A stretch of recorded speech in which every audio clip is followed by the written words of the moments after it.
5 till 9 normally, but not even till 11 years. So. Yeah, it's quite different here.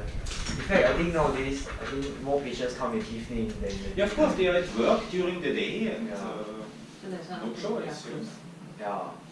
So they go home and they discover that their child is sick or something, then they'll just bring in the evening. Yeah. Yeah, people also more sick in the evening than in the morning. If you have a cold, no, it's not true. Join us.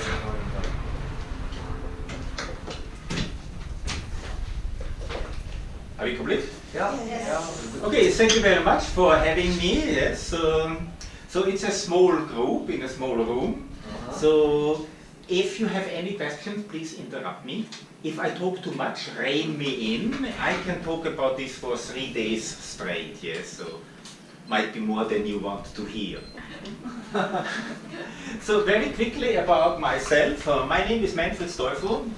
I'm born, raised and educated in Vienna, Austria. Don't ask me anything about Vienna, anything about Austria. I left 1986 and was only there on brief holidays. So I'm more a tourist than tourist when I'm going there. So you were about 3 years old? Then Exactly. Actually, I got kidnapped by gypsies as a baby. You're absolutely right. That's what happened. Yes. Yes. I'm married and I have 2 sons. Here they are. They're going to school here in Singapore. I have a double honors degree. One as a hearing aid acoustician. Hearing aid acoustics is a profession which exists all over Europe. Not in America though, and not in Asia. That's a mixture between a medical engineer, psychologist, and a little bit of audiology. But taking care only of people's hearing problems, not of their hearing, of the hearing problem. So it's not like audiology. And I have a second honors degree in business retail administration. I'm working in the hearing healthcare industry since 1976, so that means I was minus 20 when I started, yes. So it's a long, long time. It has changed a lot because hearing healthcare is a lot of electronics, a lot of software, computers. So what we're doing today has nothing to do anymore what we did in the 70s. I'm living and working in Asia since 1986. When are you born? 82. So I'm nearly more Asian than you see? So don't call me Angmo, yeah? I'll be very offended, yeah? The Hearing Solution Group, which we have also here in Singapore, we established in 2003. And I personally full-time live in Singapore since 2005.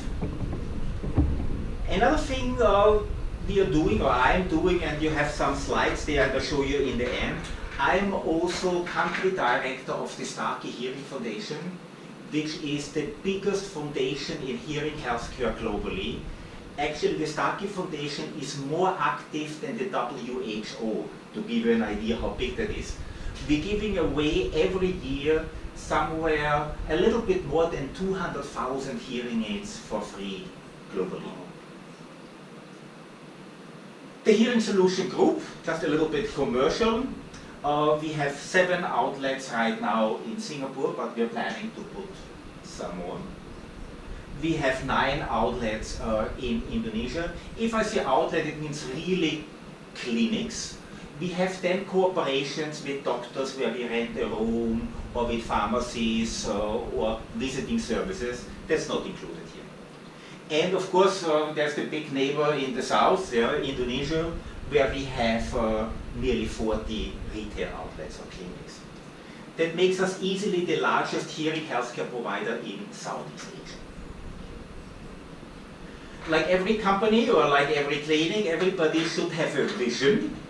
So our vision, or my vision, is to providing complete hearing and communication healthcare. And hearing and communication, as we will learn later, is the same. You cannot communicate if you don't hear. Hearing is the basis. Otherwise, you don't hear, you cannot learn the language, you don't even develop language in the case of children. And to do this, we have to use the latest procedures, equipment, and technologies available. And as I said, I'm into this since 45 years now, and it changes constantly. Actually, right now, the industry undergoes a very dramatic shift away from the ear into the brain. That's why when you mentioned you have a psychologist. So what do we do with all of this? We help people or children to develop hearing. We restore the hearing for people who lost it. And we enhance the hearing of people who have a problem somewhere in between. And it's not just hearing, it's hearing, central auditory perception, that means what the brain does with the input from the ears, and speech.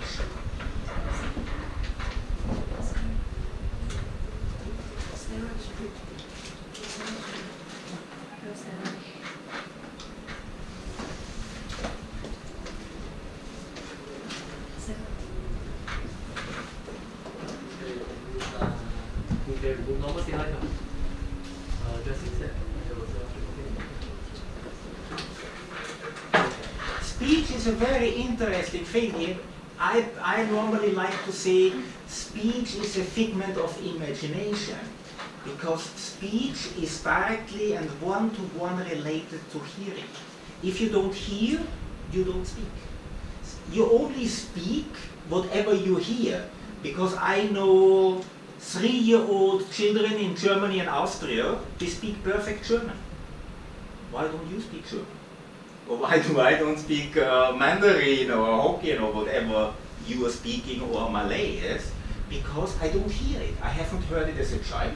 So I didn't develop the rhythm and the vocabulary for it. So it's all hearing. Speech is just a feedback mechanism. Then what's our mission statement? Mission is what we're doing every day. Compassionately helping each individual. People who have a hearing problem are very unhappy people, very insecure people. So it's important not just to sell them something, it's important to treat them with compassion, to treat them kindly, and really be concerned to help them and concerned about the problem. And it's not about us selecting for the patient. Our job is, it's very different from a medical professional. It is together with the patient to find his or her best solution. And this has nothing to do with age. This has nothing to do with hearing problem and nothing to do with budget. There is something less good or more automatic, less automatic. What services do we offer? We have to cut this later together. The services we're offering is cochlear implants and support. Cochlear implant is this magic thing, you know, where you cut people's skin behind the ear, you drill a little bit in the bone, and you stick electronics in. It's not really, yes, it's not that magic. What a cochlear implant does, it takes sounds and converts it into electrical impulses, and these impulses are then transmitted to the nerve, which sends it to the brain. And the brain works with electricity. The brain doesn't care if this comes from the body or it comes from a device. So cochlear implants are very, very successful for the right patient. That's not for everybody, but can be used also a lot for adults whose hearing or whose cochlear function has been so deteriorated that conventional hearing aids don't help anymore. Then a cochlear implant would and could help. Audiological services, that means we do audiology. Audiology simply means to test people's hearing and then render a judgment on how their hearing is in relation to normal hearing. We are not diagnosing, so we would give this information then to doctors, ENTs, but even GPs who have interest in the field. Our main section of business, of course, is hearing instrument selection and fitting, so to actually address and solve the problem. Tinnitus management. Tinnitus is actually the most common ear-related problem in the world. Everybody has tinnitus sooner or later. Mostly it goes away again, but sometimes it stays with you. I mean, everybody know what tinnitus is? Tinnitus is the thing when you hear like beep in your ear, but there is nothing. It's actually, there's different kinds of tinnituses. The majority of tinnituses are created by the brain actually. You hear the brain doing something what you should not hear. And there's different ways of managing and treating tinnitus. So we're doing that.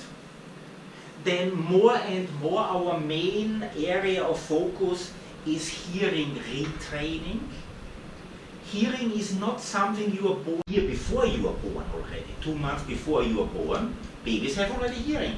So to put loudspeakers on the belly of pregnant women is not nonsense. It really works. It's actually very good. But the meaning is not contained in that. The meaning you acquire. That means you hear a sound, you look at it, you see the action, and then you know what the sound actually means. I heard a voice, but I didn't see anybody. Last but not least, there is like hearing training, not hearing retraining. This is for people who used to hear, but they forgot it, and now they have to learn it again. It's like a foreign language if you want. We all learn in school certain languages, then we never use it, and then it's gone. But it doesn't mean I cannot relearn it. So you can relearn how to hear. Children are different. Children have to learn how to hear first. So they have to learn how to hear, and remember, subsequently they will speak, more or less automatic. I'm not a big fan of teaching children how to talk. I'm a big fan of teaching children to hear and give them the right environment, encourage them to talk, because that belongs together. Sorry, what's the hearing retraining for? Hearing retraining is psychologists, isn't you so psychologist? No, they're not here. So it's good, so I can say a lot of nonsense there. Memory, in general, how does memory work? So if you all have the same, I always this example, for Hari Raya, when you meet all cousins, or for Chinese New Year, you know, you meet all your childhood friends, and then you talk about a childhood memory. Have you noticed that everybody has a different story about the same factual thing? Or it's a little bit skewed, some like this, and you, wow, it's not like that, you know? And basically the whole evening you spend arguing about that. Why is that? The brain actually refreshes all memories all the time. If you think about something all the time, it stays sharp. You don't think about it, the brain erases it like a hard disk which is full and it overwrites it. And then when you recall it, it simply fills in the gaps. So that's why the story your cousins are telling you are different from yours and tailored to their mentality and tailored to their overall life experiences, because that's what the brain has. Now, what has this to do with hearing? Hearing is the same thing. Hearing, to a large extent, is a function of memory, not a function of the ear. The ear does its part, but actually language and hearing is a memory function of the brain. And if you have a hearing problem, now you don't hear so much anymore. So what does this mean? The brain overrides and changes what you hear, and then everything is different. And then you have to relearn it again. Like if you have that issue with your cousins, make sure you have a video evidence. After everybody sees the video, oh yeah, Well, yeah, no, I understand. It was like that. Yeah? That's hearing retraining, basically. Okay, so that was the commercial part. Now the educational part is coming. Okay. Albert Einstein used to say, if you can't explain it simply, you don't understand it well enough. And hold me by that standard. I'm trying to explain something very complex, but hopefully I understand it well enough to make it simple. But before I even go into hearing, I want to, especially as we are at the GP's office, hearing problem or the effect of a hearing problem goes way beyond hearing. People say, oh, hearing problem, deaf, cannot hear. Yes, of course, but the problem is much bigger. Based on clinical research from the National Council of Aging in America, Johns Hopkins, American Tinnitus Association, Better Hearing Institute, and the internet is full with millions of articles, literally. So what problems do you get from a hearing problem? The first is cognitive decline. People who have a hearing problem, because hearing is such a gateway to our brain, and do not do something against, in average their cognitive functions are 30 to 40% below people with normal hearing or people with hearing problem, but using hearing devices, doing something against it.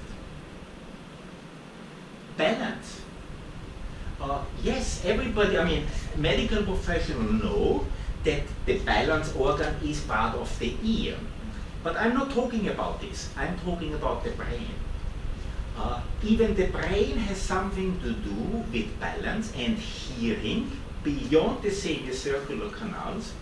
People with just a very mild hearing loss, 25 dB, that's nothing. 25 dB is still considered normal hearing. Experience 3 times more likely a fall than people with normal hearing. And every 10 dB of more hearing loss, that number doubles by, multiplies by 1.5. So if somebody has like 50 dB hearing loss, his likelihood of fall is something like 6-7 times for people with normal hearing. And you know, if we fall down, yes, we break a bone, okay, you get a cast, and 5 weeks later, you are back doing the same thing. But if a 70 or 80 or an 85-year-old person falls down, breaks their hip, I don't need to tell you what that means. Yeah? This is very, very severe problem. So hearing loss is associated with that.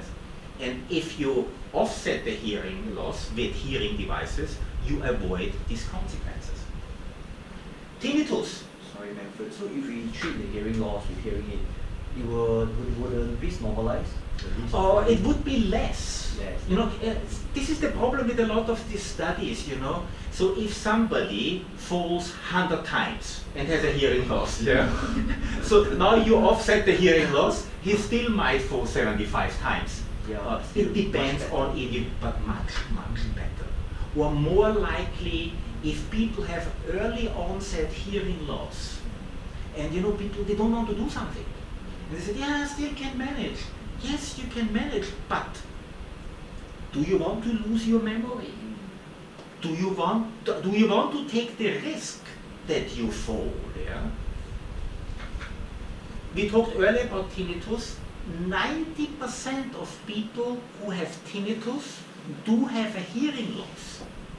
Tinnitus and hearing loss goes hand in hand. They are very close friends. Depression, that's a classical symptom. People who have a hearing problem, they cannot communicate, so they isolate themselves on one hand. They don't want to talk to people because they don't hear them back. At the same time, nobody wants to talk to them anymore because you have to repeat everything 5 times.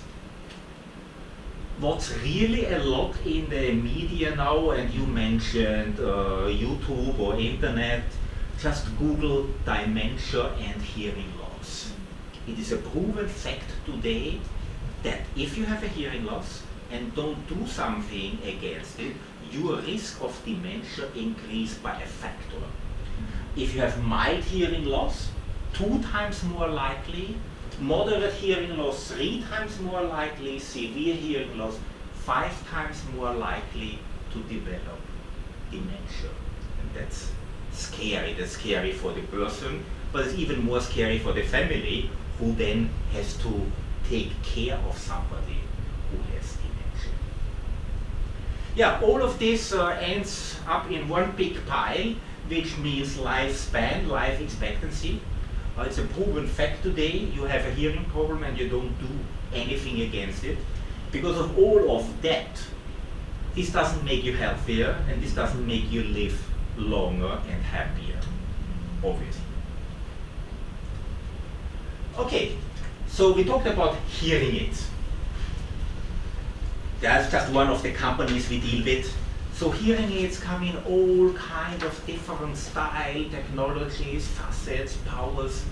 There is literally no hearing problem which we cannot at least improve. Solving a hearing problem is something very elusive anyway, but we can help. We can help to a large extent.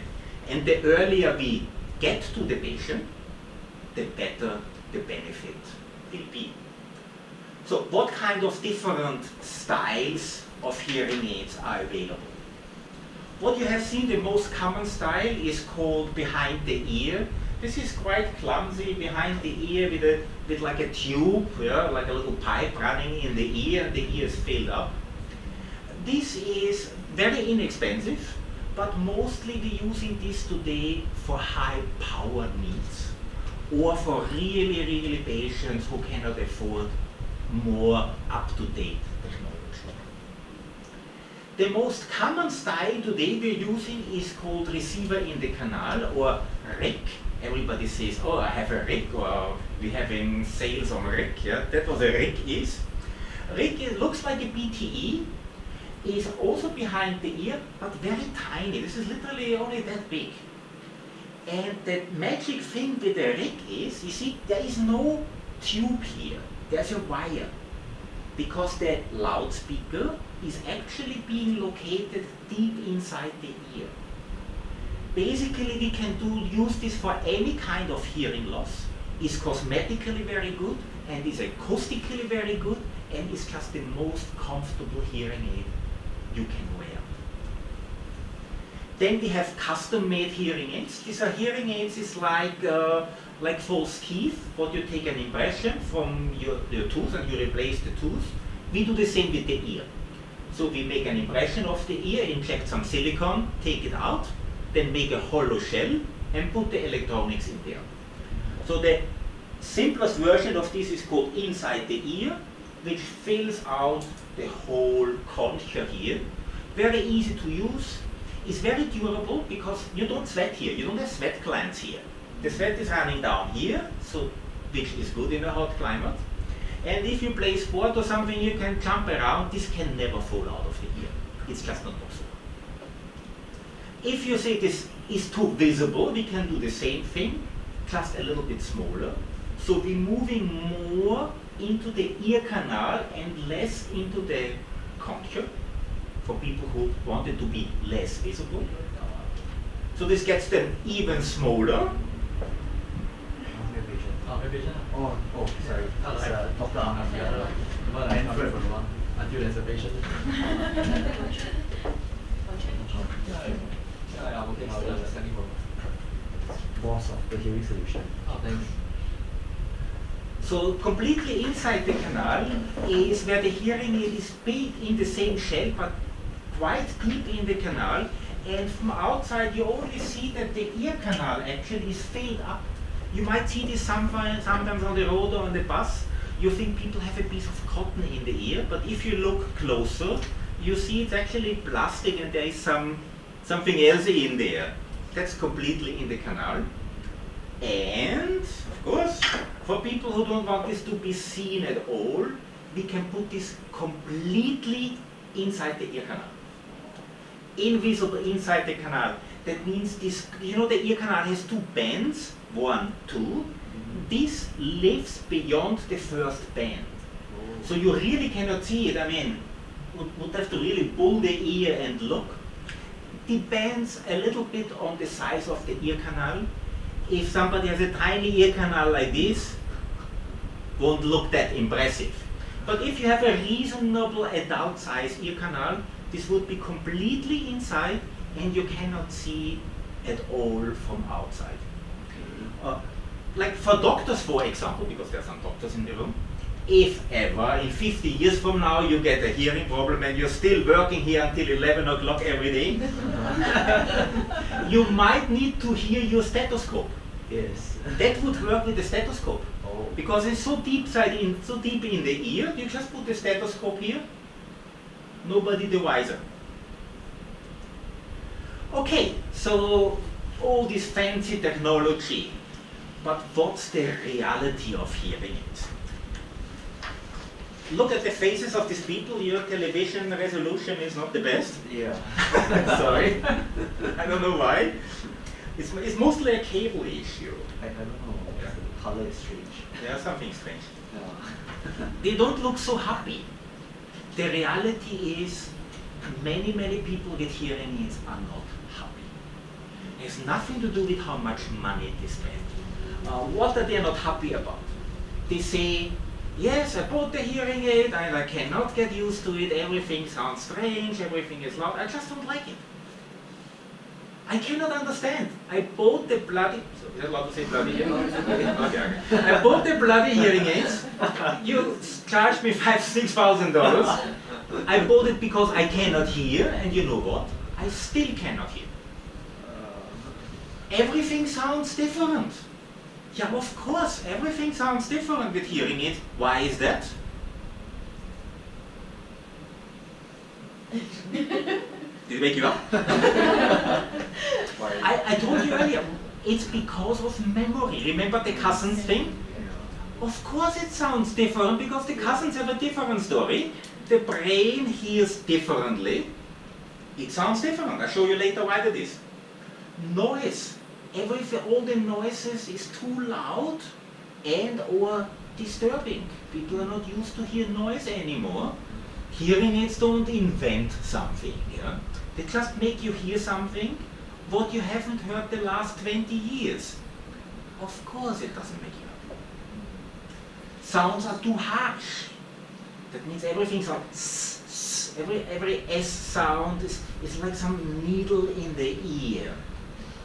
Reason for that is hearing losses, the first thing you lose is high frequencies. And then I give you high frequencies back. Yeah, of course you don't like it. So it's basically it's all the same topic. Yeah? And I could make this list like a toilet paper, unroll it completely and fill it up very tightly. It just goes on forever. Yeah. But what's the point talking about a problem if we don't understand it and we don't have a solution? But before I go to the solution, let me bore you a little bit about how the hearing, how this all works. Otherwise, we cannot talk about the solution. First, how does the ear work? This is not my favorite topic. This belongs to the ENTs, and a little bit to you. You're allowed to fiddle a little bit with that, not too much, yeah? How does the ear work? So there is sound. The sound is being coded by the pinner. It's literally coded. It's like a radar thing, like an antenna or a parabol dish. Yeah? So you hear naturally less from the back and more from the front. And if you don't hear and you do this, you really hear a lot better. You make your ear twice as big, more than twice as big. So the pinner catches the sound and it funnels it into the ear canal. At the end of the ear canal, you have the eardrum, and as a drum, the sound hits the eardrum. What does the membrane do? It vibrates. And there's 3 bones, they are connected to the eardrum. So as the eardrum vibrates, these bones vibrate along with it. For the more mechanically inclined gentlemen, this is a gearbox. It's literally like a gearbox in a car or a gear on a bicycle, where you have a big area here, which is sensitive to small power changes. And then you have a small area on the other end, so you have more power, more force there. So that last part, resting again on a membrane, and this membrane seals off the middle ear towards the cochlea. The cochlea is basically an empty space in the skull, which is filled with liquid. Of course, there is 3 channels, there's a lot of things going on there, yeah? But there is liquid in there. And as the bone moves in and out of this liquid-filled space, it creates a wave. The wave goes up one channel, goes down the other channel. And as this happens, along the way, the wave is pushing on hair cells. Hair cells are actually tiny tubes. You have nearly 15,500 of these tiny tubes in a space that big. And when these tubes are being pushed, they release a chemical, which is an electrochemical process, and that makes electricity. So as you're listening to me now, basically your ears firing off millions of electrical impulses per second. These electrical impulses then go to the brain. That's what the ear does. Can you hear like that? It doesn't make you hear. Yeah? That's converting sounds to electricity. That's what the ear does. There is then central hearing, what goes on higher up, which actually makes sense of this electricity. So every process, and hearing is a process, you can depict in a flow chart, in a diagram. So I did that. So don't worry, I'm not going through all of that, otherwise 11 o'clock is not enough tonight. But if you just look at this and only read the headlines, see, this is the ear. From here onwards, all of this is actually in the brain, or in between the ears, nerve structure and brain. Some of these things are purely automatic, yeah, like hard-coded software on a computer. But ultimately, this is consciousness, is really how you think and what you do consciously with the sound. And in between, sorry, it's a little bit distorted here, but to hear needs the eyes. If you don't see, you have a hearing problem, getting more difficult. See, automatically, if you are polite and you talk to somebody, you look at the person. What would you think of me if I would give the whole lecture like that? I still could do it, yes. Would be, what's wrong with this animal? So, and all senses feed to that to make a complete picture. It's called auditory scene analysis, yes, in the brain. So you hear things, you see things, you context things, you put them together out of your experience, but you smell, you feel, all of this is part of the hearing experience. So, established hearing happens in the brain. The ear converts sounds to electricity, but really hearing, and especially conscious hearing, assigning meaning to what we hear, this happens in the brain. So that means we need a complete different picture. Why does everybody have a picture of the ear if they talk about hearing? If we just very clearly demonstrated, the ear has nothing to do with hearing, with understanding. It only provides the basis for it. So let's look at it in the proper context. The first step is the ears encode all components of sounds in up to 36 million impulses per second. 18 million and 18 million.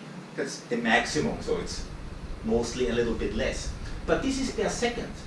So 36 million of these electrical flashes can happen in 1 second and they come to your brain. You know, you have to think about this. Everybody has a mobile phone, correct? Yes, you have a big one over there. Everybody has a camera, correct? How much pixels does your camera have? But you know your camera has pixels. Yeah. Is more pixels better or less pixels? No, that's never depend. More pixels is better. Yeah. More pixels means it's more sharp. I mean, there's other aspects, of course, yes. But pixels depict the clearness of the image. And this is the same in hearing. Actually, strictly speaking, the brain does not hear. The brain sees sounds. The brain also doesn't smell. The brain sees smells. Everything is a picture or actually a pattern, an electrical pattern where things go off all over the place and every pattern has a different meaning.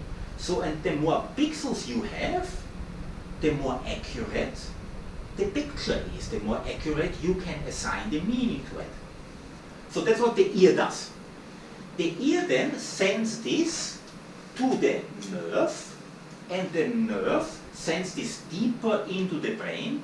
It's not that simple as I'm depicting it here. Yeah? It goes back and forth a few times, but for our purposes that's good enough.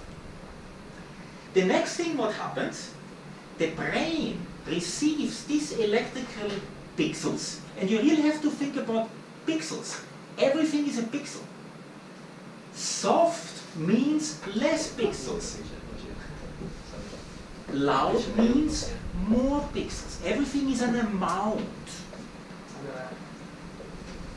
And the brain arranges these pixels instantaneously.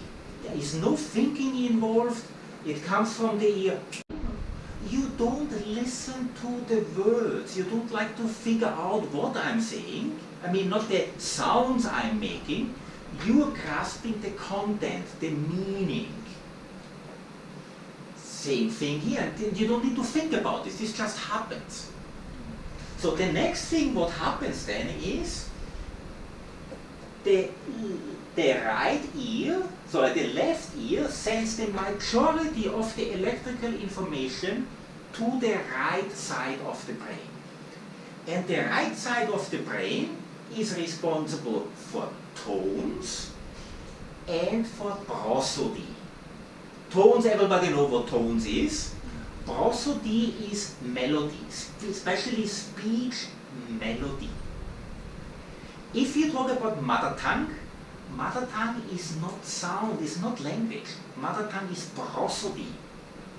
That's why if you have native Chinese speakers and they speak English, it still sounds Chinese because the melody is like that.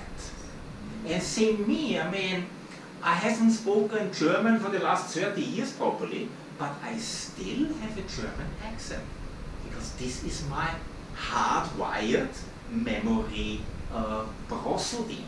So, everything from the left ear, not everything, the vast majority from the left ear goes to the right hemisphere where you process tones and speech, melody. And I get later how important that is. Well, see, prosody also means reading in between the lines. When people tell a joke or are sarcastic, this is melody. This is prosody, you know. It's just the intonation. It's not the letters change or the context change. It's just how you pronounce it. Things from the right ear go mostly to the left auditory cortex, or left brain hemisphere, where the sounds are being processed sequentially. That means in sequence. That's the pattern analyzing machine of the brain. And letters. Letter hearing actually lives in the left brain hemisphere.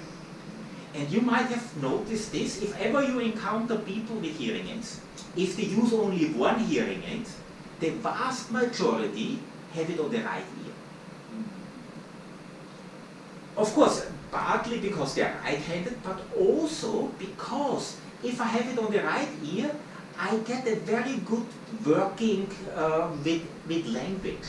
Not so if I have it on the left. Oh, okay. But these people cannot understand jokes. When somebody walks in here, you know, with one hearing aid only, and you're sure he has a problem on both ears, of course, yeah, then just say, "I love you," or something like that, you know. Huh? What did you just say? Yeah. Don't get the joke, because they just hear, "I love you."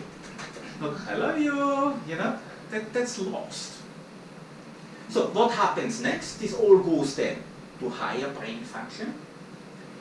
These patterns now, which have been put together as a picture from both sides again, the brain assigns a meaning to every pattern. So that pattern means house, that pattern means oh, that pattern means that pattern means whatever, you know. And that's in the auditory memory of the brain. As children you learn that, and you keep learning and refreshing, remember memory, refreshing this all the time and updating it all the time, as long as your hearing is good.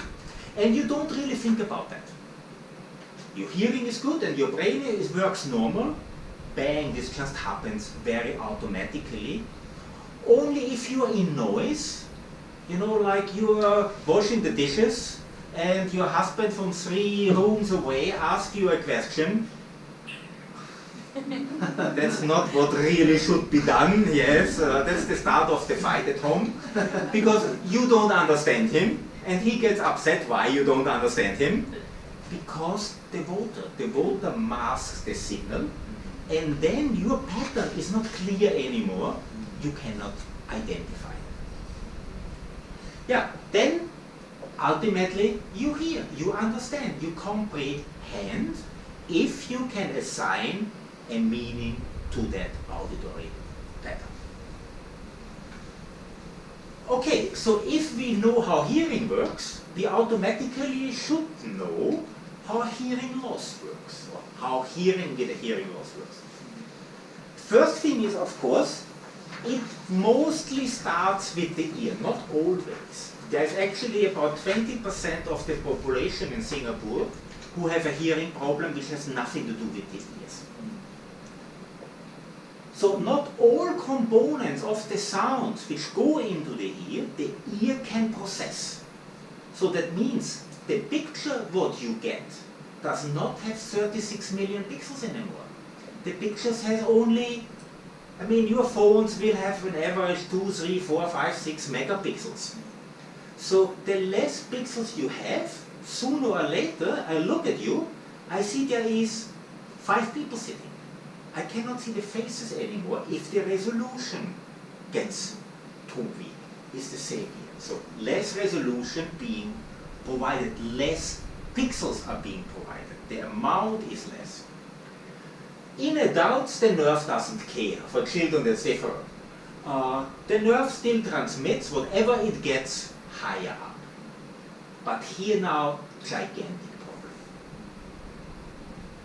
Every organ I don't use shuts down over time. We know, I mean, how often you're telling the people, go exercise?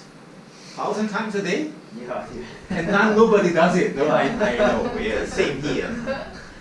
So hearing is exercise for the brain. You don't hear, that means the ear sending less stimulation to the brain, less pixels, so the brain has less to work with. It doesn't do much anymore. And remember what I said, one of the early slides, dementia, cognitive decline, falls, that's the reason for that. The brain literally shrinks, and the functionality of the brain getting worse and worse. If I take hearing away, I took away 75% of your brain input. You know, when you sleep, you're not watching, you're not seeing much, but you still hear. So hearing is a major input. And because, so I get less, so the brain works less. At the same time, the resolution is bad. So now I have a bad resolution picture in a slow brain, which I have to process now. That cannot work very well. But anyway, the auditory cortex, right, still does prosody and tones, left still does sequential and phonemes. But when it comes now to use this information, all of a sudden I have one picture which could mean 10 different things because the resolution is so low.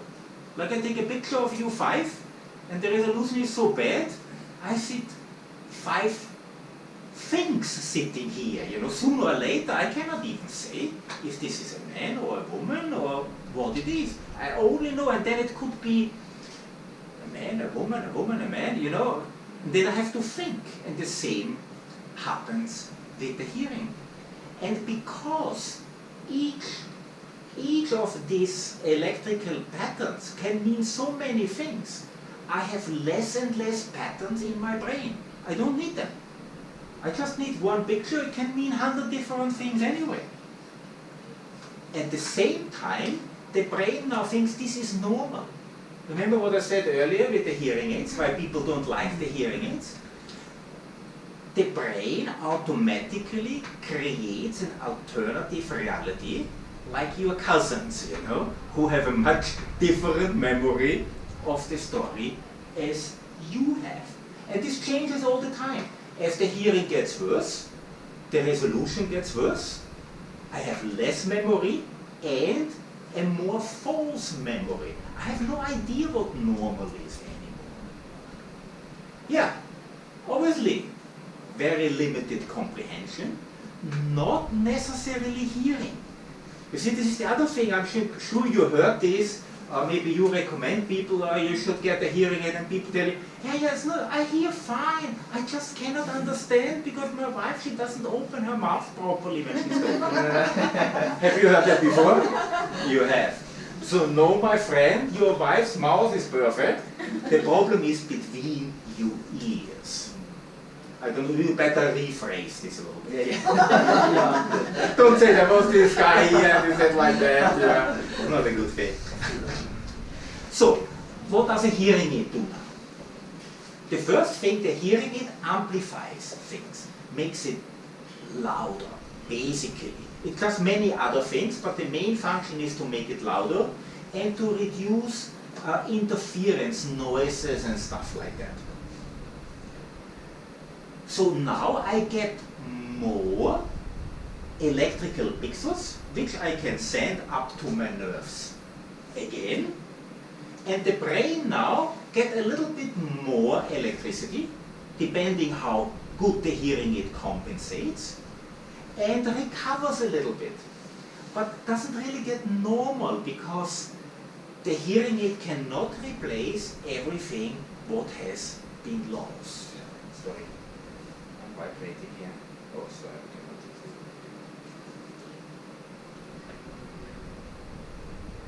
The resolution also improves a little bit, but also far from normal. Here nothing changes, still tones and prosody, still sequential and phonemes. Now here it gets very dicey now. So now the brain hears things, but that's not normal. It was much better without the hearing aid. What did you do? I know this is not supposed to sound like that. What have you done to me now? Yeah? You took so much money from me, and you're making it only worse. My wife's voice gives me headache. If I go on the street, I think the car's driving through my head. No, we didn't do anything bad to you, you know? You just forgot all of this. And nothing sounds normal, not because it is not normal. You do not know what normal is. You forgot normality. But nevertheless, over time with the hearing aids, depending on the quality and everything, gradually it improves even greatly, depending how early you start. You see, all that problem here is a timeline problem. If you have a hearing problem I have a hearing problem because I had an accident with a lot of noise involved, you know. That means at 10:30 I was hearing perfect. At 10:35 I was not hearing perfect anymore. So my brain is not involved in that whole thing. But normal hearing losses sneak in over years and even over decades. And over decades, that happens. The brain forgets and builds up alternative realities. Now, another favorite thing of mine is hearing with one ear. We already covered this, so I already took the point away anyway, just very quickly. So if people have a hearing problem of both sides, but only put a hearing device on one ear, so basically that means now from the right ear, sound is coming, from the left ear, no sound is coming. The nerves don't care. The nerves, okay, that nerve does something, that nerve doesn't do anything. But the brain now automatically and literally gets only half.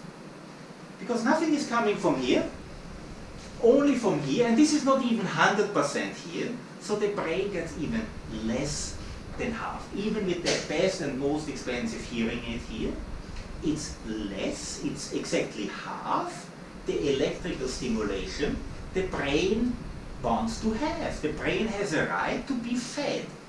Like your body needs about 2,000 calories a day, your brain needs electrical stimulation to keep working normally. The moment you have only one ear, you get half of it. So, here still the same happens. But what happens now? I put the hearing aid on the right ear. That means most of this goes to the left ear. So now my understanding for speech quite a bit improves. But I don't get jokes. I don't enjoy music. And I have a lot of problems in different environments or reading in between lines. A lot of things are simply lost for me. It's not just that I cannot hear anymore from the left side. It's the meaning is degraded. And of course the brain has less input, which again leads to the first slide, dementia, cognitive decline and falls.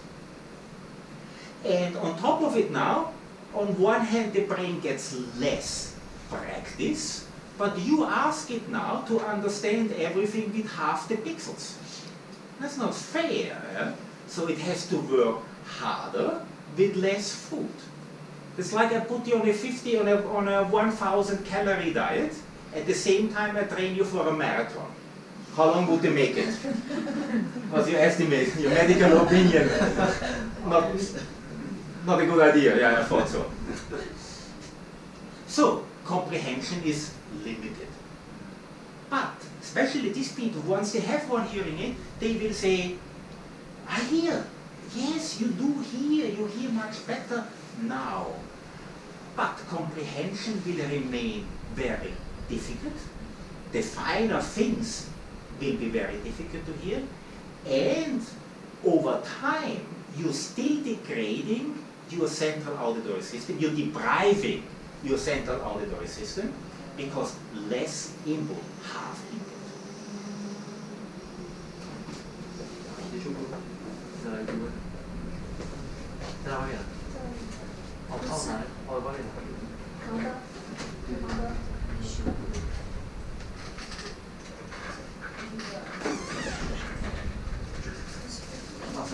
No, that's okay.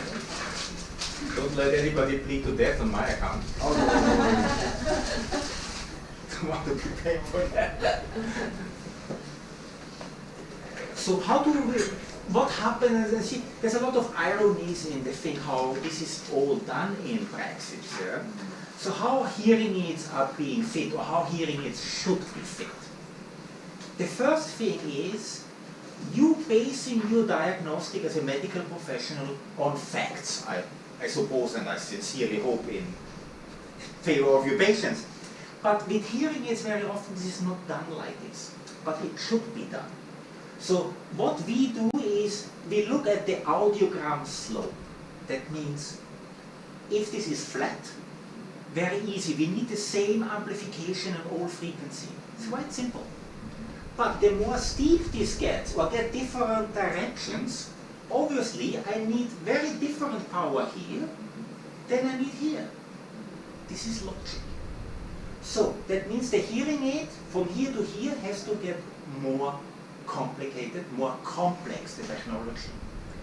The second thing is, we give the patient like a 40-point questionnaire, which the patient has to fill out, where we measure the impact of this. This is the hearing. This is the actual problems that people have.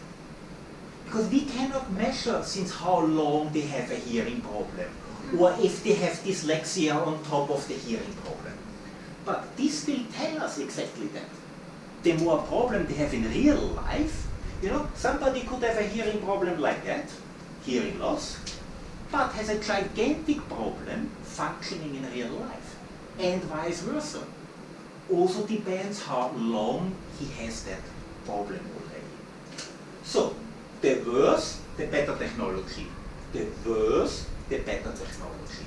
So basically, if somebody is here, and he has 11 to 15, so he needs,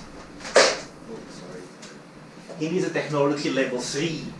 If it's a little bit worse in functional deficiency, technology level 4 or 5. Once you're here, you need 5 anyway. Now, is hearing loss equal to hearing problem? Definitely not. That's what I said, what we do with this questionnaire. We find out the social impairment index.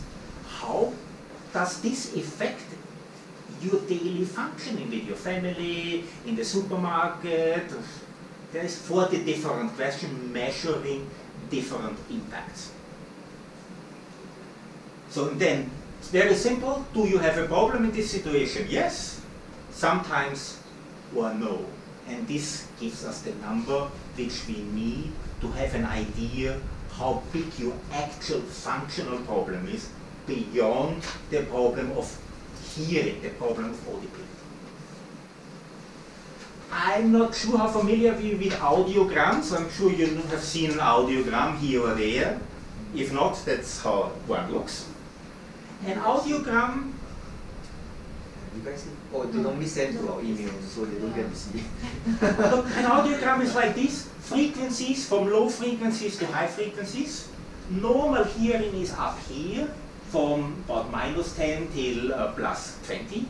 Well, +10 till -20 actually. So if you hear within this range, you hear like everybody else. It's actually a statistical value. Once your hearing needs more power for you to hear tiny bit, that means the worse it gets. You need things louder. The louder you need something to hear like somebody the same with normal hearing, the worse your hearing is. So when this goes here in numbers, the lower this goes, the worse your hearing is. So basically, this is pretty okay in the low frequencies, but you see here, this is not okay at all anymore, but also not too bad actually. But here's now something very curious. This is very standard used. Most audiograms you get, most probably only go until 4 kilohertz. 8 kilohertz is already quite a luxury. But human hearing works from about 20 hertz, that means somewhere here, till 20,000 hertz, so that means somewhere here. For the strangest reason, there is historical reasons, the only thing we measure is this.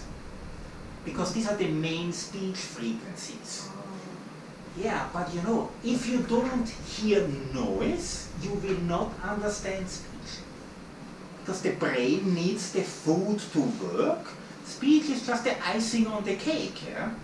No noise, no speech. So if I take this now and just expand it, I don't expand it in the lows because that's irrelevant. The highs are very relevant. So I take the same audiogram here. If I would measure a little bit further, people would stop totally here very soon.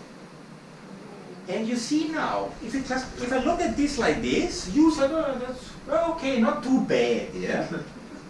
I don't change anything. I only extrapolated in the full spectrum of hearing, and now, wow, that's not good.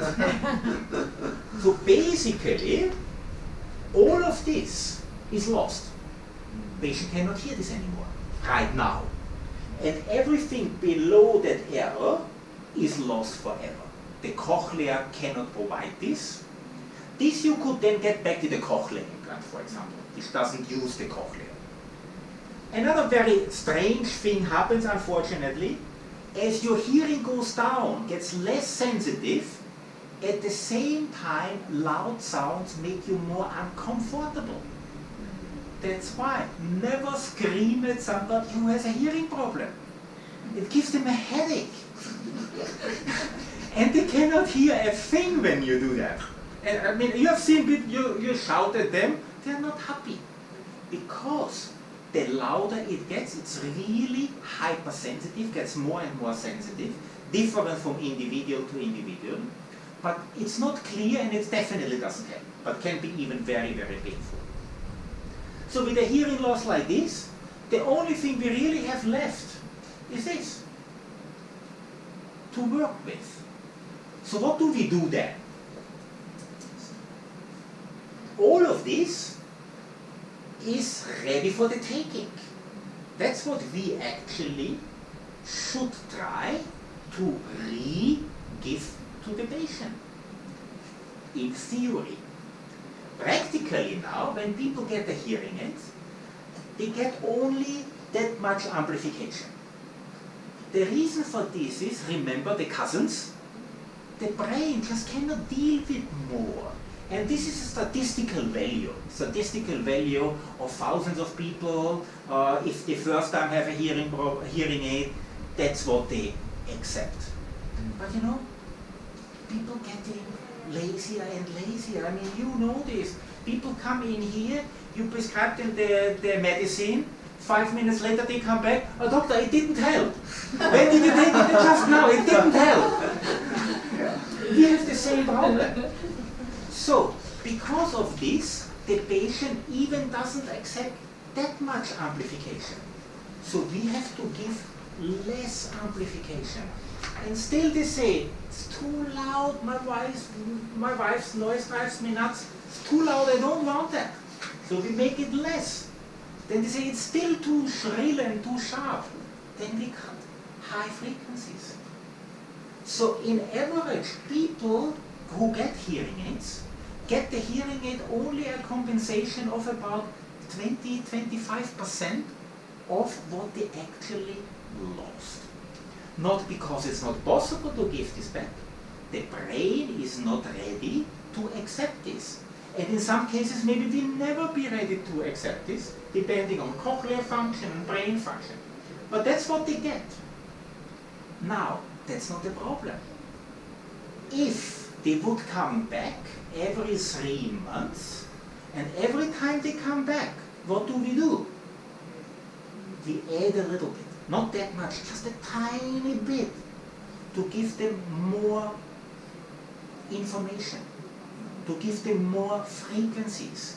So our job actually is not so much selling a hearing aid. Our job is to rehabilitate the patient's hearing over time, with the hearing aid being the tool to do that.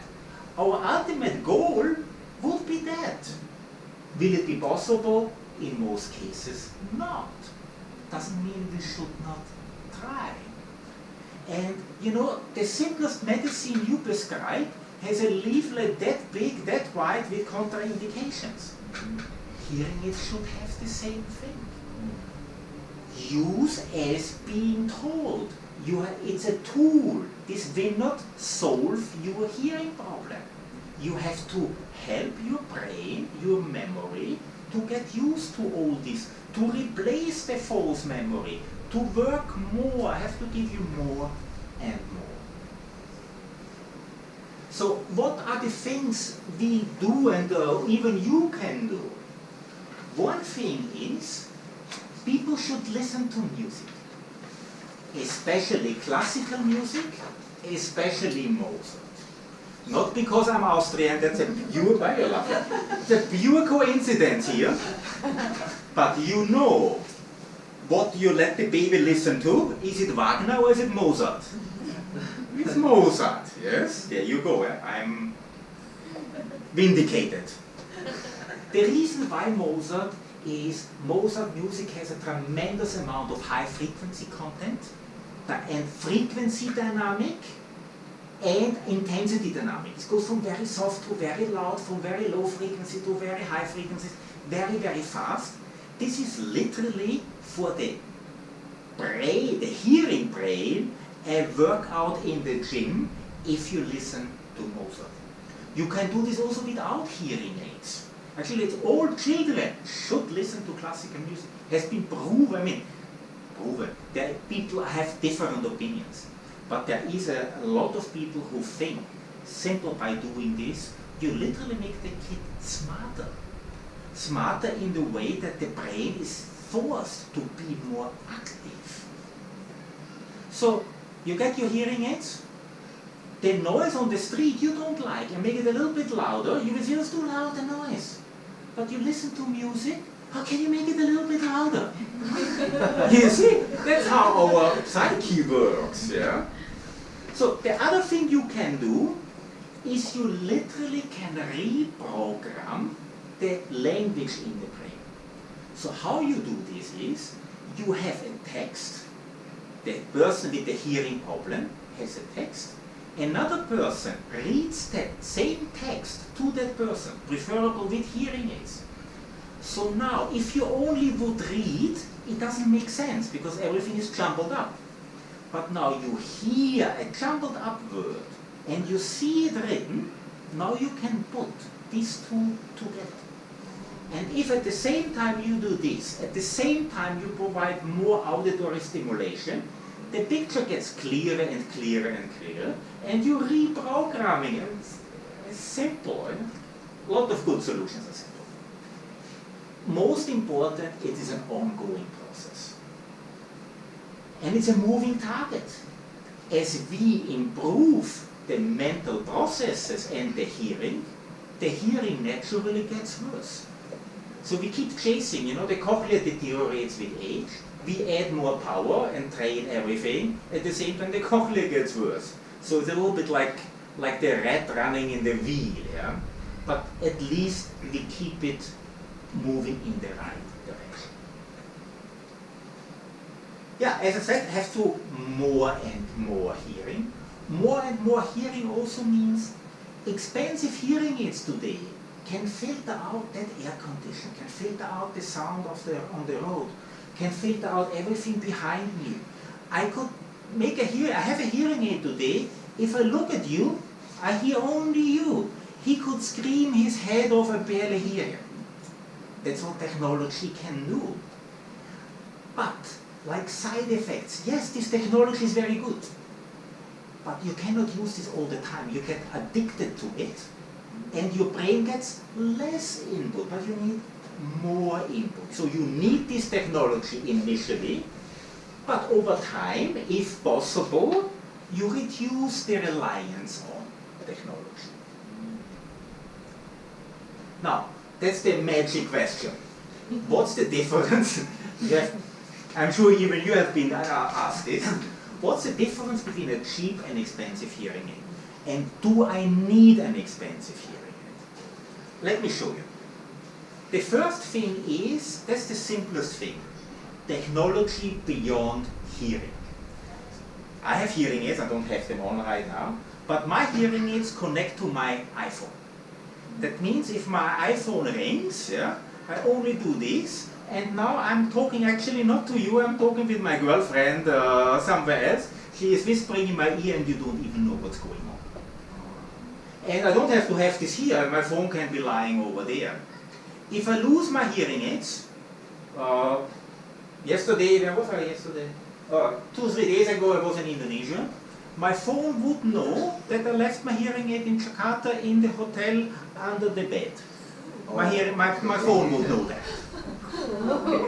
If I lose it somewhere in the house, that means it falls off. Then I ask my phone, hey, find my hearing aid. And the phone will tell you, go straight, go left, go straight, bang, here it is. Okay. That this costs money, we don't need to talk about, yes? Yes. But that's one of the reasons why some hearing aids are expensive. If you don't want that, if you say, I don't have phone conversations, doesn't interest me, already you save $2,000. Like that, bang. But end of the day, the first hearing aid people buy must be very good technology. Because we need them to use the hearing aid. So we have immediate satisfaction and long-term treatment benefits. But I can only go to long-term treatment benefits if you use the thing. If I give it to you, you say, okay, yeah, I buy it just so my wife is quiet, yeah. And then you put it in the car or in your bedside drawer and never use it. So it will never make it better. So I need a lot of technology so I can personalize the hearing aid. Not what you need, but what you are willing to accept now. So you use it. At the same time, I don't want every little thing what you are willing to accept, I want to give you. So the more fine adjustments I have, the better compromise I can do. You get what you want, and I still can give you a little bit more. Imagine it like when you're walking upstairs. Stairs typically are about 20 centimeters high. So it's no problem if you walk 500 meters, it's no problem, one after the other. Yeah, 500 meters, maybe you get a little bit tired. Let's say 20 meters, yeah? No problem. So this would be like a hearing aid with 16 or 20 channels where you can adjust one by one. So now imagine 5 meters from one floor to the next floor. Normally you would have like 30 steps. Now suddenly you have only 2 steps. When you get to your house, never. No way you can climb up there. Yeah? It's the same thing. So we need technology and fine technology so that we can make the adjustment appropriately for you. And we want to, you are not willing to listen to noise. You cannot, your brain cannot accept the noise. So we have to switch it off. Even if I think you should at least hear some noise so your brain gets a better workout if your cochlea still can deal with that. So I need all of this immediately, otherwise you cannot use the hearing aid. On the long term, what I need to know what's happening. Almost all hearing aids today, better quality, has something called data log. That means my hearing aid knows what you did. It knows what you listened to. It knows how long you used it. It knows if you fiddled around with it. It knows everything. Don't worry, no conversation recorded. Still safe, but I'm working on that too. And now I want to give you more power. And the same thing happens again. If I have only one step, that means either very low or extremely high. How can I ever give you more power? How can I ever give more noise? How can I ever give more frequencies? It's not possible. It's like an on-off thing, yeah? Cannot do that. And all of this I need to do to aid overall brain recovery, not development, redevelopment, reshaping the memory more into normal, and preventing all these nasty things like falls, dementia, cognitive decline to happen in the first place. Okay. Thank you very much. You were pretty attentive, but you had no choice. I would have noticed if you fall asleep. Just 2 more slides. As I said, I'm the country director for the Starkey Hearing Foundation, and we're giving away more than 200,000 hearing aids a year globally. I'm handling Indonesia. In Indonesia, we're giving away about 10,000 hearing aids a year for free. This is for people who couldn't afford hearing aids. This is for children. Without hearing aids, they don't learn language. So something we can do, and that's why we're doing that.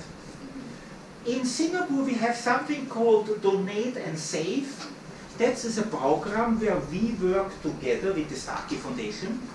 When people have old hearing aids and they don't use it anymore, or they buy new hearing aids, doesn't matter what brand or make it is, we are gladly taking them, fixing them up again and giving it to some poor child or to some poor adult who can get some hearing out of this. To make this more attractive, if people buy at the same time hearing aids, we actually sponsor this and buy these old hearing aids back and give a small discount of $250 for the old hearing aids on your purchase of new hearing aids. And it's all about, look, this is actually a child that I actually personally fitted in Cochlea last year. No, in Solo, sorry, I was in Solo. Cochlear. No, she has 2 hearing aids. Oh, hearing aid. And you know, these kids, she's for about 5 years old, has no speech, no hearing at all. The parents do not have the financial means or also the education to attend to this. The government doesn't have the money either to do this. So now these children have some hearing. Is it as good as it would be? No, of course not. But it is something, you know, it's something what we can do to help these children, but also adults. You know, adults which lose their hearing, they lose their job. Because if you cannot hear anymore, would you employ any of them if you have to tell them every job 5 times? Well, you know where to find me if the time comes, you know. I will save your job. But it's literally like that. People lose their jobs because they cannot function anymore. Then they get free hearing aids and they can get a job again, can feed their family. Okay, thank you very much. Any questions? Well, you already overloaded. yeah, this is quite interesting. I think what we learn in medical school is like really off. I mean, it's way off. I mean, Yes. yeah. It's too ear focused. And as I said and demonstrated very clearly, hearing has very little to do with the ears. And of course we deal a lot with ENTs, and every ENT will say the same thing. Yeah, look, don't tell me about ear anymore. There's nothing to do with the ear. My patient has a problem comprehending that, not hearing. Yeah, there's a lot of patients that we discharge from our clinic. We say it's normal, but actually we know they are actually not normal. I mean, they can't be normal, but there's something we can do for these people actually. Yeah. And the earlier, the better. You can, like, it's like with dental, you know. You should go to the dentist twice a year to check your teeth. And if you have an ache, you don't wait until the pus is running out from your mouth, yeah, and they have to pull the teeth. And here it's even worse, because you're losing your mental capabilities. So I see you have a matrix, right? So just now before that, whether we should fit a hearing aid. Last time in medical school, they used to tell us, oh yeah, you wait for maybe moderate to severe hearing loss. But if you go according to this mental model, I mean, we should start fitting patients even mild to moderate, right? With some sort of social impairment. You don't even need an audiogram. You only need the metrics. We can give you a chart. You let people fill this out on their own. They might need explanation what one or the other question means. And then you know what really matters. Do they have a hearing loss impact? Because if the hearing loss is 20% or 20 dB only, but they cannot function in normal life, then it's a matter of urgency. If they have 80 dB hearing loss but have no problems, you never could convince them to get the hearing aid anyway. How do people find out that they have hearing loss? I mean, maybe I can hear properly. How do I know whether do I have a hearing loss? Yourself, very, very difficult. Because you blame everything on everybody else. It's just human nature, you know. You should screen them. You have, like you should go to the dentist twice a year. You should have your hearing tested. I mean, if you are young, not really, unless you put in the earphones that 3 wagons in the other compartment in the MR3, people still can hear that. They are all our customers in a few years. So I'm encouraging that very, very much. No, but once you are like in your 50s, I would say, at the latest, you should have your hearing checked once a year. And then ultimately, once you're in your 60s and 70s, twice a year. The older you get, sooner or later, 90% of the population do have a hearing problem. Already the general population, about 20% of the population has a hearing problem. So there is a lot of young people who have a hearing problem. There's a lot of people who have one deaf ear, they don't even know it. Yeah? It's unimaginable, but yes. The other thing is this thing about neuroplasticity, right? You know, we've been trying to solve a problem with this. You know, there are patients who get a stroke and they get the aphasia, dysphasia or something, and they can't regain the speech. So the traditional way of rehab is to give them some visual kind of stimulation, give them a chart, and then I think maybe we've been Totally wrong. You're totally wrong in my opinion. It's totally so wrong. maybe you should tell the rehab guys that, look, I mean, maybe we should be looking at the hearing problem instead. You see, you give them a visual thing. Yeah. Yeah. They only practice when they practice. You give them a hearing aid, assuming they have some hearing deficiency, which is a pretty good guess. Basically, they practice 10, 12 hours a day. The moment the hearing aid is on, it gives input and it is practice. No, there are some patients with a stroke, I mean with a huge stroke. We can rehab them, they are able to walk and eat and things like that, but somehow they just can't seem to understand the language. That's, I mean, look, with stroke, of course, it can be that the hearing is normal and only the language centers are affected. But you know, like what I said, reading and reading along, maybe that's why this resonated so well with you. Do you guys do this kind of rehab, like auditory rehab? Or these kind of things we recommend to the patient to do at home, yes. Oh. And all of this we do. We ask the patient to come back every 3 months, so we can gradually increase that. But like you, we cannot force the people to come. See. Yeah. But you know, listen to music. Just tell people to listen to music. Okay. Normal people can also listen to music. Of course. Improve the hearing. Definitely. Definitely. And you see, and again, you know, if you listen to Wagner, yeah, boom, boom, boom, boom, it goes 2 hours like that. Boom, boom, boom, boom, yeah. That's not brain exercise, yes. So I can play you some Mozart, yes. So let's see. You heard this before, huh? You can hear the difference, yeah. Mozart got a lot of songs. Sorry? Mozart got a lot of pieces. Ah, Mozart is crazy, yes. And literally people think he was crazy. What do you guys do for this tinnitus guys? They are so, they just go everywhere and they just can't seem to find. I don't even pick the song, you know. Can you hear how this changes? Yeah? So even in modern music, you don't have that. To talk about tinnitus, there is different kind of tinnitus problems. Yeah?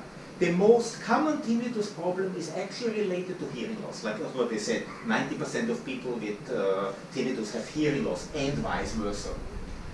If you have a high frequency hearing loss, like something like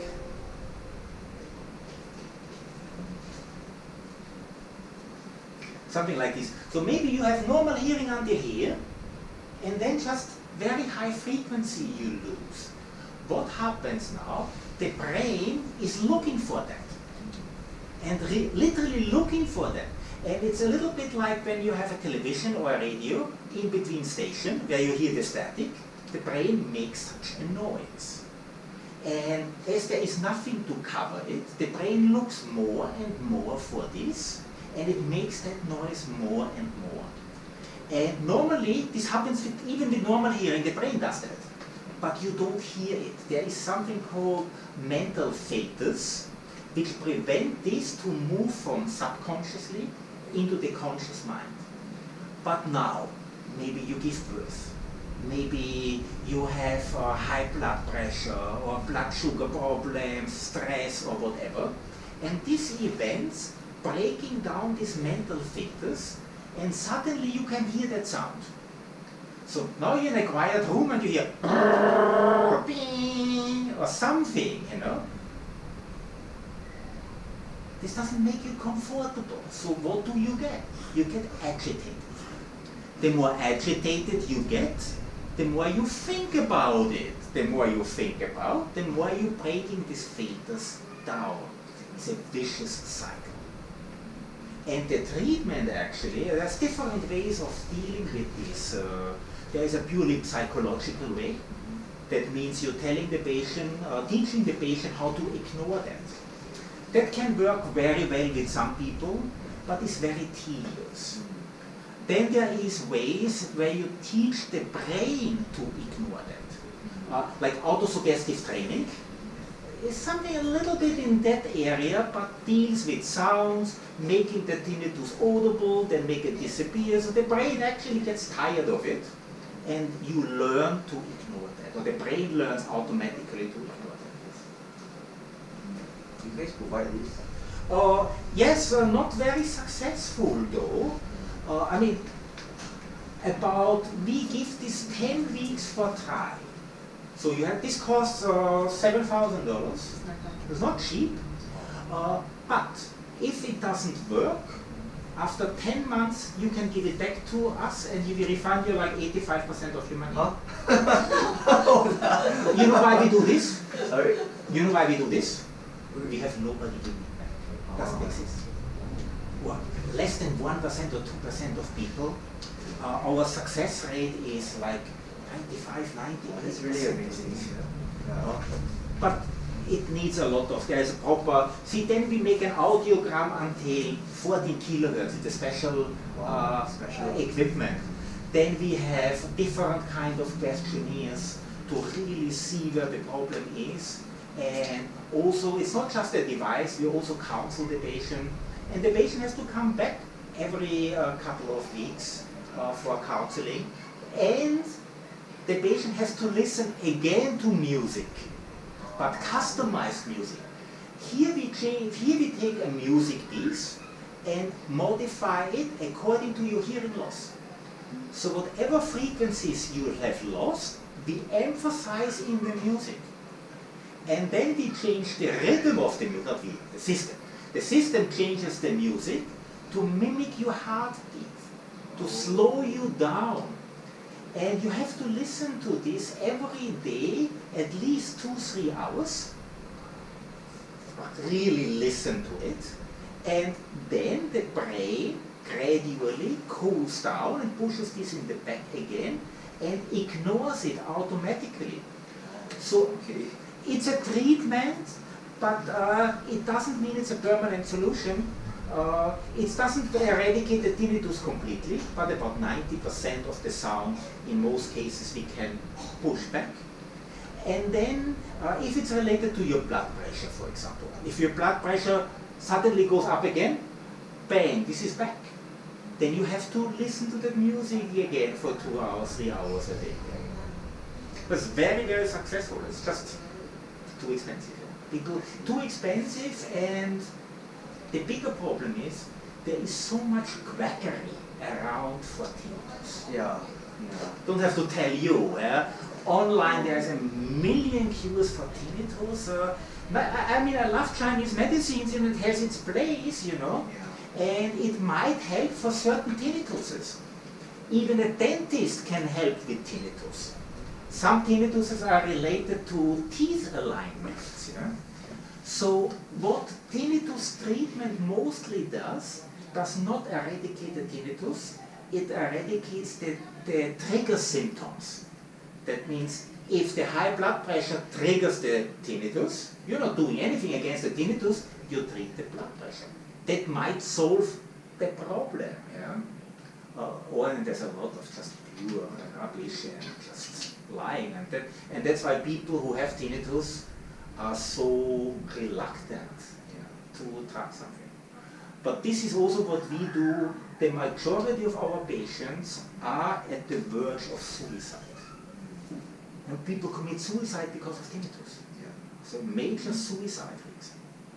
And we get a lot of these patients, and for them it's a new life. No, I think actually 7,000 is quite affordable. I mean, considering they waste. Kill yourself 7,000. Kill yourself 7,000. Let me think. Yeah. I think the kill myself version. Yes, 7,000 is too much. Most of them would have seen 3 ENTs, done a scan of the brain, and done a scope, seen another 3 Chinese physicians. All that would add up to at least 3,000. Oh, so much more than that. See a chiropractor, everything around the town. It's correct, but that's the problem. They have done so many things. People are tired. And then they don't believe anymore. And then I tell you, you have to listen to music 2-3 hours a day. You know? Really? Oh, that's rubbish. Then you want 7 grand for me. Sorry.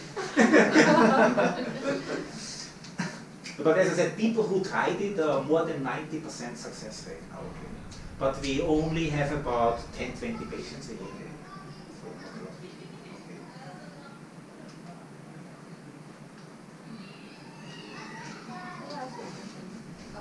For those who, when we drive, usually we have used earpiece, right? In order not to use a phone, we want to answer the phone. So if we're using the earpiece, does it affect a lot of the hearing? Yes, you're staying alive because you're not hitting something while you're picking up the phone that affects your hearing indirectly. No, has no problem. Not at all. But if there, like a lot of people like to use hearing earpieces to listen to music. No problem. As long as you don't do it too loud. You know, like what I said, if you ride the MRT and somebody is 10 meters away and everybody dancing along with it, yes. That person, when I'm in the MRT, I always give them my business card. I give you 2 years, you know, don't lose it, yes. So, you listen, see, the ears need to be used. You don't use your ears, you do a bad thing, you do them a disservice. Yeah? But you listen with the earphone as loud as you would listen without the earphones. They are cutting out the noise anyway from the car already because they're blocking off your ear. A little bit louder is okay. But if this screams into your ear, a volume 100 dB, yes, which is really loud, yes, over a couple of hours, that will damage your hearing permanently. So yes, do it, but you know, like wine, alcohol, or actually even cigarettes, you know, none of this is really so bad, yeah. If you smoke 1 cigarette a week, you know, if you have 2 glasses of wine a week, that's healthy, I have been told. I mean, I don't like it, yeah? But it's definitely not unhealthy. Yeah, but if you have 2 bottles a day or 2 packs of cigarettes a day, also bad for your ears, by the way. Cigarettes is very bad for your ears. And coffee. Coffee? Everything with E. Oh. That means caffeine, nicotine, yeah, streptomycin, you know. Comes all with my business card. Yeah. The eans is what killing your cochlea. Oh.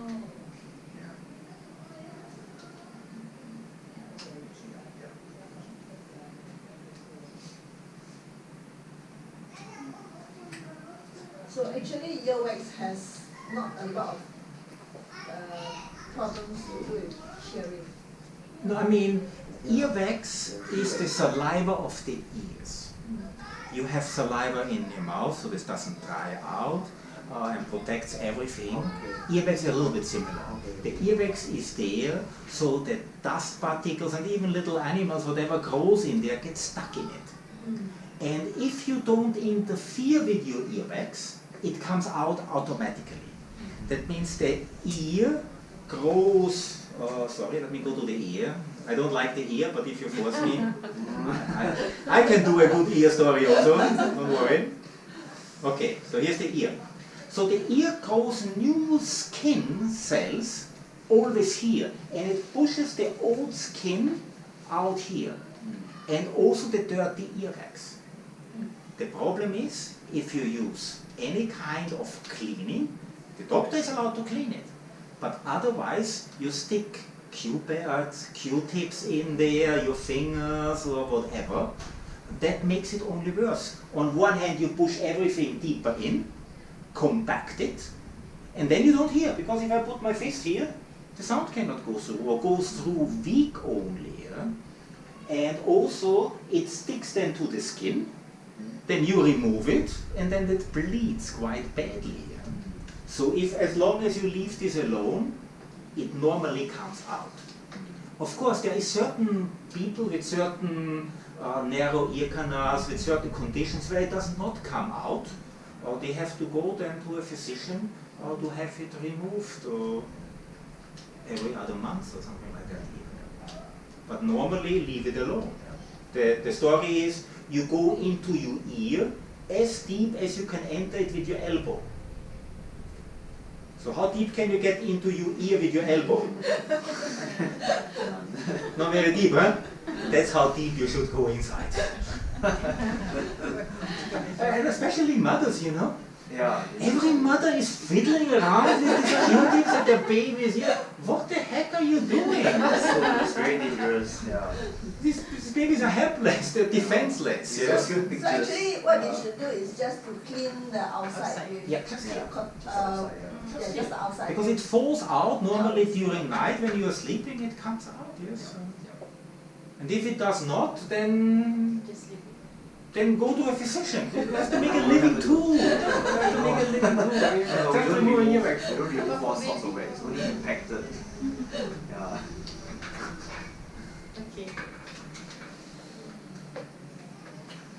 Okay, thank you very much. You are a very attentive audience. I will recommend you.